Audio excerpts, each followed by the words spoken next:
Ever wondered how New Zealand's rich culture and history began? Well, it all started with the arrival of the Maori people around the year 1300 AD.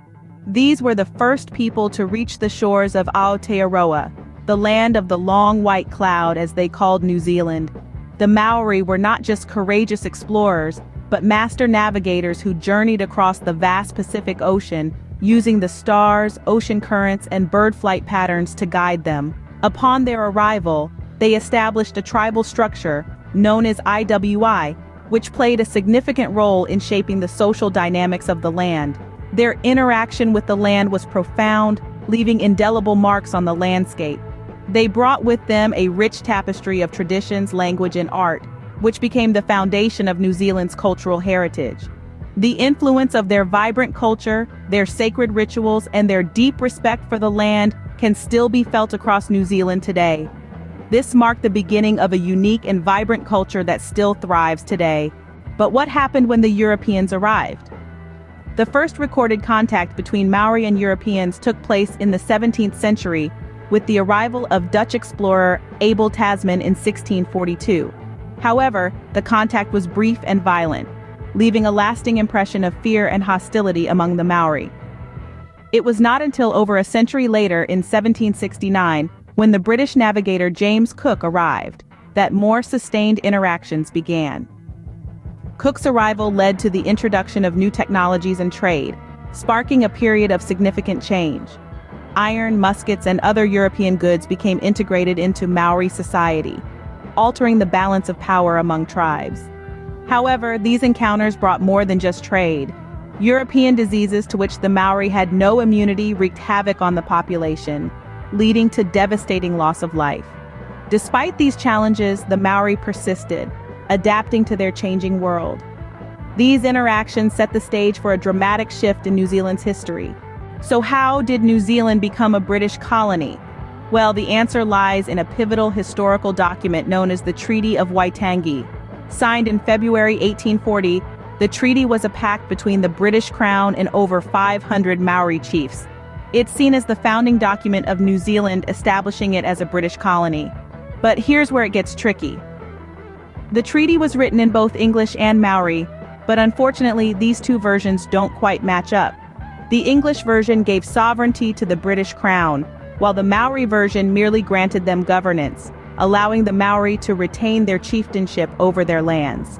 This discrepancy has been a source of controversy and debate, leading to numerous protests and land claims. Despite its contentious history, the Treaty of Waitangi remains a significant part of New Zealand's story. It's a symbol of the unique blend of Maori and European cultures that make up the rich tapestry of this island nation. The Treaty of Waitangi remains a cornerstone of New Zealand's national identity. What was life like in New Zealand during the colonial era? Picture a time of rapid change as European settlers began to make New Zealand their home. The mid-19th century was marked by the New Zealand Wars, a series of conflicts between the colonial government and Maori tribes, resulting in significant land loss for the Maori people. Yet it was also a period of economic boom, sparked by the discovery of gold in the 1860s. The gold rush attracted prospectors from across the globe, turning towns like Dunedin and Hokitika into bustling centers of commerce almost overnight. Simultaneously, the colonial government was hard at work, developing infrastructure, establishing cities, and nurturing burgeoning industries. From roads and railways to schools and hospitals, the foundations of modern New Zealand were being laid. The colonial era, while fraught with conflict and inequality, was also a time of growth and transformation. And it certainly left a lasting impact on New Zealand's landscape and society. But how did New Zealand evolve in the 20th century? An era marked by immense change, the 20th century saw the country stepping onto the global stage. New Zealand made significant contributions to both world wars, standing shoulder to shoulder with Allied forces.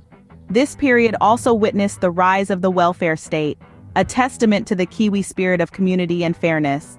Yet the heart of the nation remained deeply rooted in its indigenous heritage.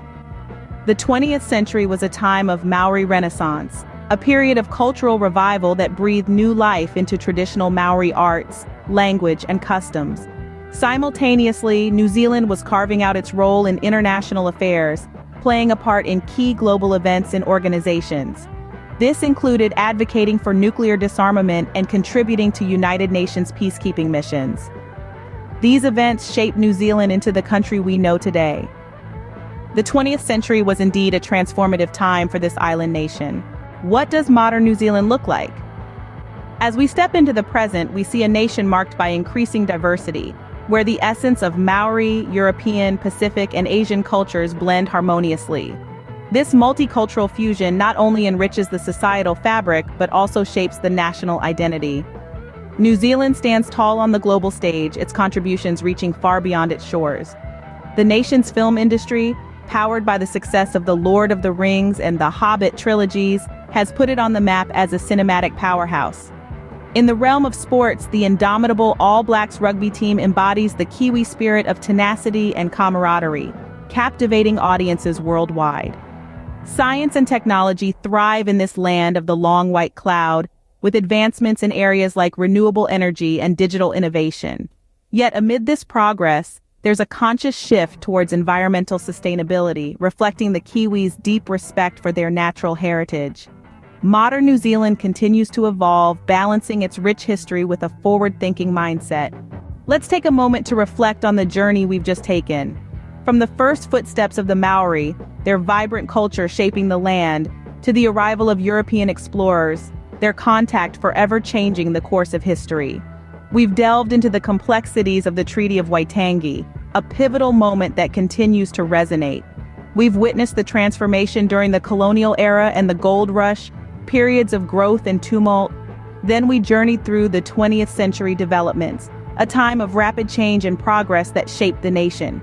And finally, we arrived at modern New Zealand, a country known for its breathtaking landscapes, adventure tourism, diverse cuisine, and commitment to conservation and sustainability.